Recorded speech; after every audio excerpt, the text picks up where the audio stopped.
Sometimes you're motivated to just get things done. You can spend hours and hours working, you stay productive day after day, and you're just happy losing yourself in whatever it is you're doing. You feel like you can achieve anything and everything. Whilst other times you procrastinate for hours. Even the most basic task can be a chore, and you're waiting for motivation to strike, but it's just not there. Does that sound like you? That's certainly me.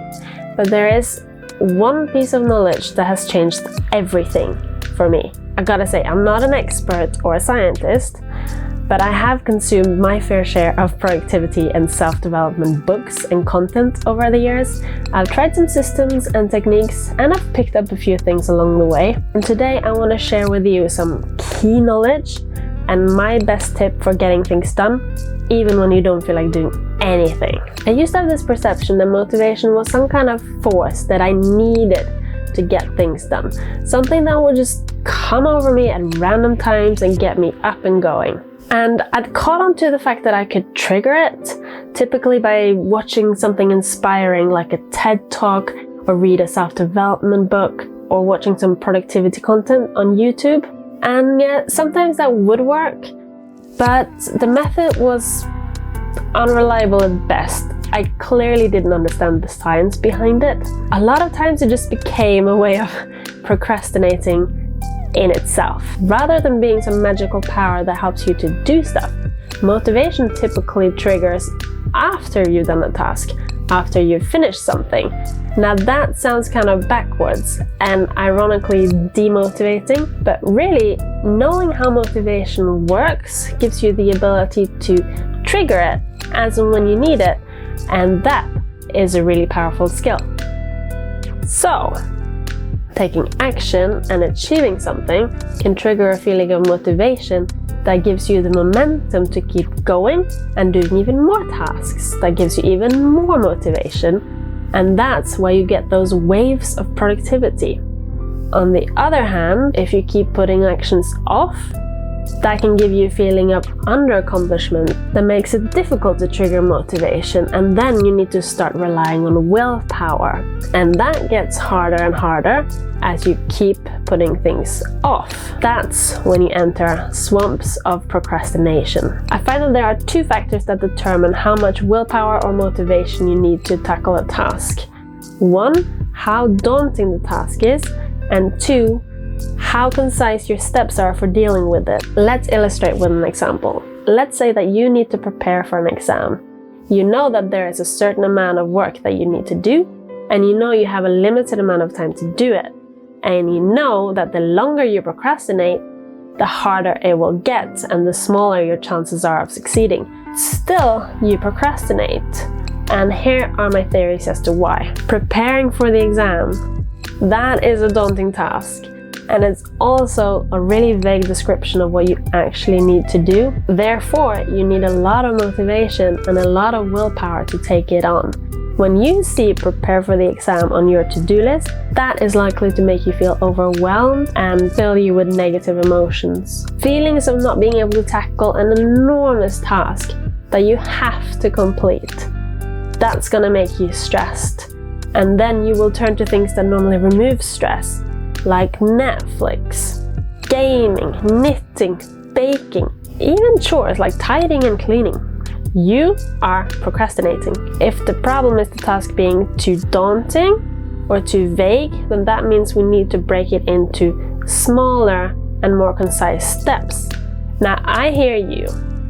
You've done it before, it didn't work. Well, your steps were probably still too vague or too ambitious. Let's stick with the exam example. To create concise steps, you need to identify a time, a location, and an action. You don't always need all three, but it is a good exercise when you're starting out. Your first task can be, when this YouTube video is finished, I'm gonna sit down at my desk and I'm gonna read one page from my school book. Now that's a concise task, but the action might need adjusting. How ambitious you want to be depends on your headspace. You could adjust it down to, I'm gonna read a paragraph or a sentence, or just, I'm gonna open the book. Keep scaling down until you find an action that you can commit to. If you're in a really tough space mentally, then your first step might have to be, when this video is done, I'm gonna stay where I am and I'm gonna close YouTube.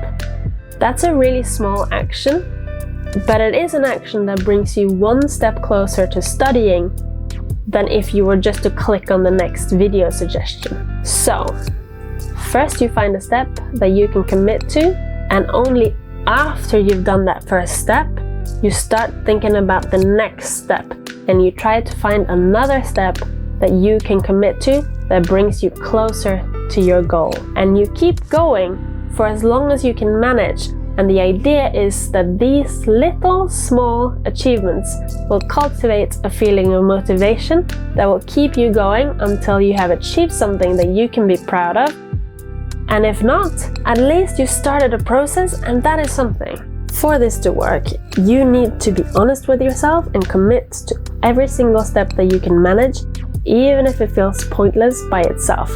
Nevertheless, it also means that you need to allow yourself to stop after any given step without seeing your progress as failure, even if you stop after the very first step.